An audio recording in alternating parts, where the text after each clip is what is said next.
নিরাপদ খাবার ও ব্যবহারযোগ্য পানিকে দেশের প্রত্যেক নাগরিকের জন্য মৌলিক অধিকার হিসেবে ঘোষণা করেছেন হাইকোর্ট। বৃহস্পতিবার বিচারপতি মোহাম্মদ আশরাফুল কামাল এবং বিচারপতি কাজী ওয়ালিউল ইসলামের সমন্বয়ে গঠিত হাইকোর্ট বেঞ্চ এই রায় দেন। রায়টিকে ঐতিহাসিক ও যুগান্তকারী বলে মনে করেছেন আইনজীবীরা।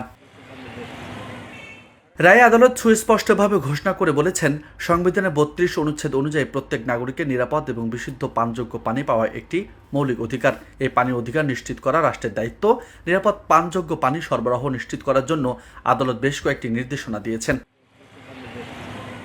নির্দেশনাগুলোর মধ্যে আগামী ১ বছরের মধ্যে বাংলাদেশের প্রত্যেক গুরুত্বপূর্ণ পাবলিক স্থান অর্থাৎ আদালত, ধর্মীয় উপাসনালয়, হাসপাতাল, রেল স্টেশন, হাটবাজার, এয়ারপোর্ট সহ প্রত্যেক পাবলিক প্লেসে নিরাপদ পানযোগ্য পানি প্রত্যেক নাগরিকের জন্য নিশ্চিত করতে হবে। আগামী ১০ বছরের মধ্যে বাংলাদেশের প্রত্যেক নাগরিকের জন্য নিরাপদ এবং পানযোগ্য পানি সাশ্রয়ী মূল্যে নিশ্চিত করার ব্যবস্থা গ্রহণ করতে হবে।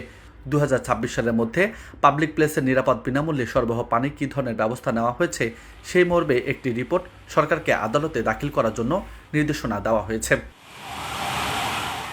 এই রায়টি চলমান আদেশ হিসেবে থাকবে। হাইকোর্ট ঘোষিত তুরাগ নদীর রায়, সোনারগাঁওয়ের রায়, হাতিরঝিলের রায়ের নির্দেশনাগুলোও এই রায়ের নির্দেশনার অন্তর্ভুক্ত হবে। বাংলাদেশে যত পানির উৎস রয়েছে, এই পানি যেন শুকিয়ে না যায়, পানি অনিরাপদ না হয়, পানি দূষিত না হয়, সেগুলো সংরক্ষিত করার জন্য সরকারকে নির্দেশ দেওয়া হয়েছে।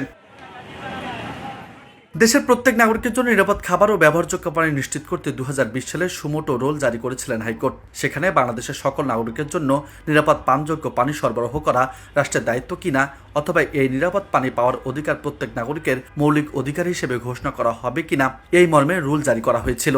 এই রুলে চূড়ান্ত শুনানি নিয়ে আজ আদালত রায় ঘোষণা করেছে।